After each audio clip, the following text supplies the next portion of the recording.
2008 August 2వ తారీఖున శనివారం రోజు గుంటూరు ప్రాంతమంతా పాస్టర్ డేవిడ్ గారి మరణ వార్తతో ఉలిక్కిపడింది. అందరి కళ్ళల్లో కన్నీరు. దైవదాసుని మరణం ప్రతి ఒక్కరిలో వేదన కలిగించింది. ఒక సేవకుడు మరణిస్తే ఇంతలా రోదిస్తారా అన్నది ఆ రోజే చూశారు. ప్రతి సోదరి సోదరుడు తన సొంత తాతయ్య, తన సొంత తండ్రి, తన సొంత అన్నయ్య మరణించిన విధంగా బోరున విలపిస్తూ తలలు బాదుకున్నారు. ఒక దైవదాసుని మరణం ప్రతి ఒక్కరిలో వేదన కలిగించింది.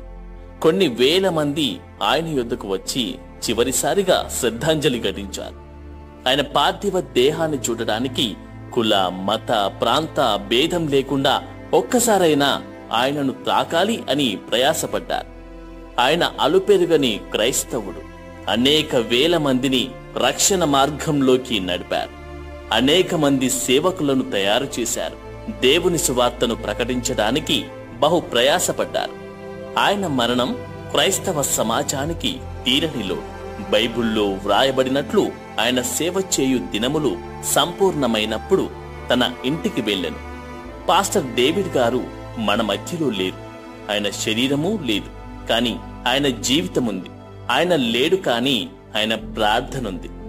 ఆయన లేడు కాని ఆయన నేర్పిన క్రమశిక్షణ ఉంది. ఆయన లేడు కాని ఆయన బోధించిన వాక్యముంది. ఆయన లేడు కాని ఆయన త్యాగముంది. ఆయన లేడు కాని ఆయన పరిచర్య ఉంది. ఆయన లేడు కాని ఆయన పరిచయం చేసిన ప్రభువైన దేవుడు మనతోనే ఉన్నాడు. ఆయన ఆఖరి శ్వాస వరకు మనమందరం దేవునిలోనే ఉండాలని ఆశపడ్డారు.